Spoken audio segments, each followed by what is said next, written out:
Now, this will sound cliche, but you do not want to miss out on something like this. Not specifically this one, okay? But I'm talking about if you find anything near like this, you should jump on it.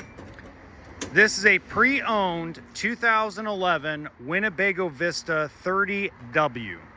Now, it does have an auto level system, outside storage, power awning.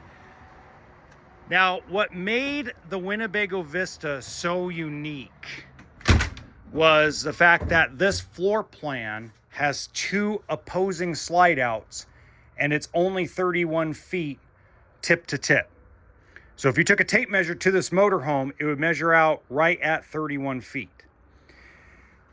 So you have lots of living room space, fold out couch. Everything is in great shape. I mean, the owner of this, he put it up on consignment here, and it is in incredible shape. It has 42,000 miles. It's on the Ford. You got your flat screen TV, nice entertainment system with lots of storage, 3-burner stove and oven, microwave. It does have a 4,000 watt generator. It does have an inverter, and it does have one air conditioner with a 6 cubic foot propane electric refrigerator. Okay. Now, some of the little things Winnebago does that's awesome in their motorized section is they have this little tag in almost all of their cabinets. Now, why that's important is, let's say that this cabinet broke or it just no longer any good. You could actually order this through Winnebago for 20 years of the motorhome's lifespan. So in this case, you could order basically that same color cabinet, same mold, same size for the same coach until 2031. That's pretty cool. You don't get that with a lot of other motorhome manufacturers. Why? Because a lot of motorhome manufacturers, like Thor, like Forest River, as an example, they get all their parts from different vendors. So they actually have to make the cabinet or order the cabinet through a third-party vendor, while Winnebago made all of their own cabinetry, all their own cushions and furniture. Now, things they didn't make, obviously. They didn't make the TV, they didn't make the microwave or the appliances or the electrical, things of that nature.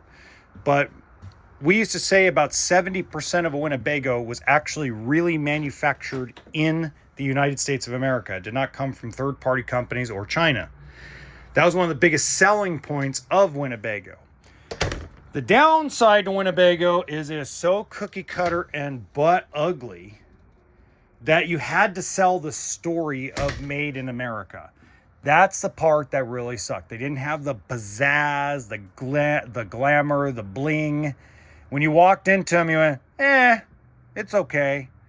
You had to hear the story to actually understand why Winnebago was a valuable company to purchase into.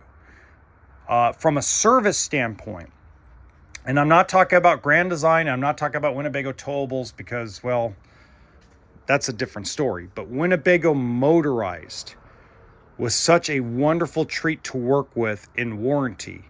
They were the second best next to Tiffin, back when Tiffin was a individual company. So it just goes to show you that even though it's not the prettiest thing, it's pretty well put together.